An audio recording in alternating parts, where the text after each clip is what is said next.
artist did is he found a urinal, he signed a name on it, not even his own name, he brought it to an art exhibition and said, aha, this is art. Now the question is, to whom do we give credit for this piece?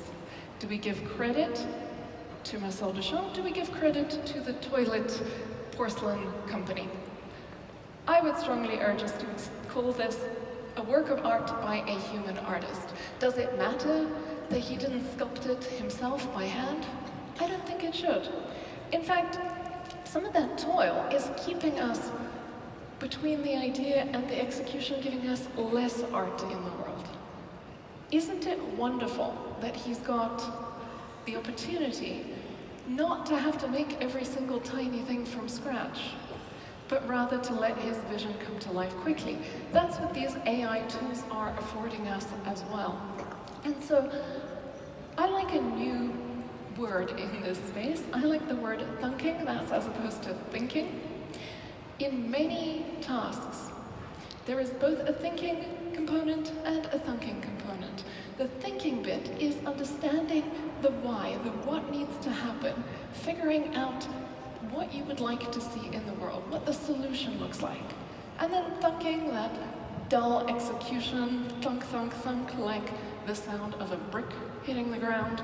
That piece is where you can mindlessly execute on what you know you need to do. That mindless execution piece, that toil from idea to execution, that shortens that time, that is the thinking component. The thinking component, though, the thinking component never goes away, even if we automate the thinking. And AI helps us with the thinking, not the thinking.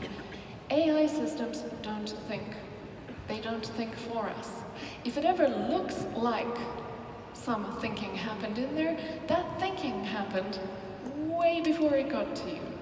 It happened in the room where people designed the system and said, here is what the system needs to be in order to work.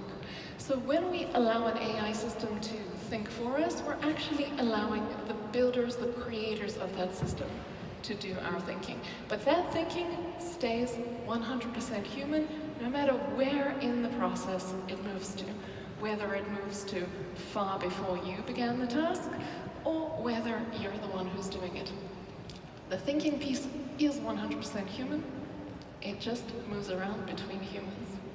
And this should worry you slightly, because the folks who were doing that thinking in that room, designing the system, and then scaling up their thinking, did they necessarily have all the skills to think their own thinking through?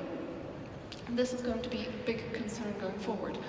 But let's also talk about another important big change in this generative revolution.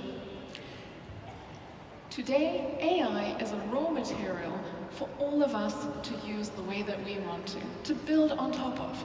This is an unprecedented opportunity for creativity. Because for the first time ever, you've got this incredible opportunity to have AI products given to you, AI as AI for its own sake. You can now take it, play with it, turn it into whatever you want to turn it into.